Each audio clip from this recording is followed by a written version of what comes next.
CM की बात की आपने, पश्चिम बंगाल में बीजेपी के लिए क्या एक चैलेंज होगा मुख्यमंत्री पद का चेहरा चुनना? शुभेंदु अधिकारी को पंकज जी कहते हैं सबसे बड़े लड़ैया रहे, पर दिलीप घोष भी पहले से सक्रिय हैं। बीजेपी जानी जाती है कि वो चौंकाएगी अपने चुनाव में। आपके बंगाल के कुछ मित्रों से बात हुई, उनके पास कोई जानकारी?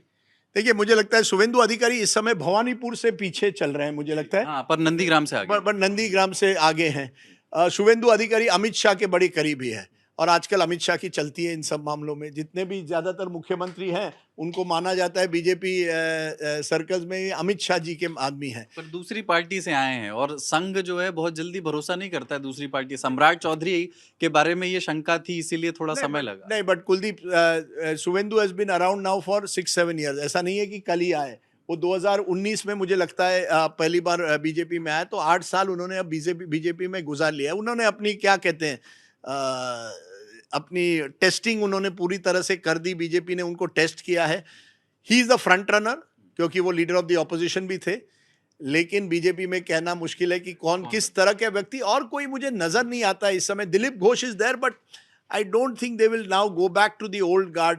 ये बीजेपी के लिए एक प्रॉब्लम होगा बंगाल में, क्योंकि कई उनके जो लोग, और बीजेपी की एक एम होगी कि तृणमूल कांग्रेस को तोड़े। अब इस तरह से आम आदमी पार्टी को तोड़ा है, हो सकता है अब टीएमसी सरकार के बाहर जाए कई।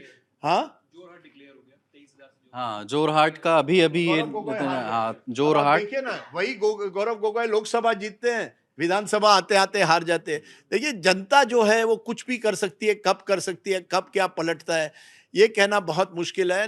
This is a defeat for, और 93 वर्सेस 194। ममता बनर्जी और उसके टीम की गणित थी कि ऐसे 80 कंस्टिट्यूंसी है जहां हम हार ही नहीं सकते, क्योंकि वहां मुस्लिम पॉपुलेशन 40% मोर है। अब उस पॉलिटिक्स में आप ये भूल गए कि उस 80 सीट्स के अलावा 214 और सीटें हैं, और उस 214 सीटों में 194 seats have gone to the BJP.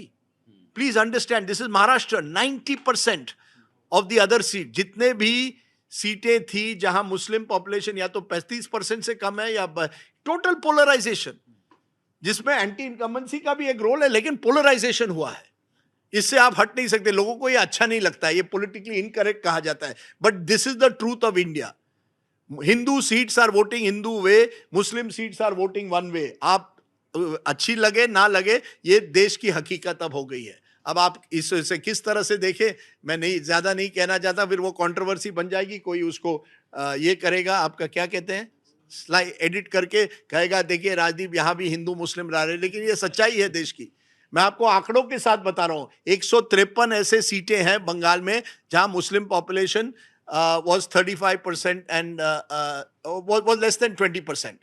Less than 20%. BJP has won 129 of them, 130 of them. That means there was a Hindu consolidation.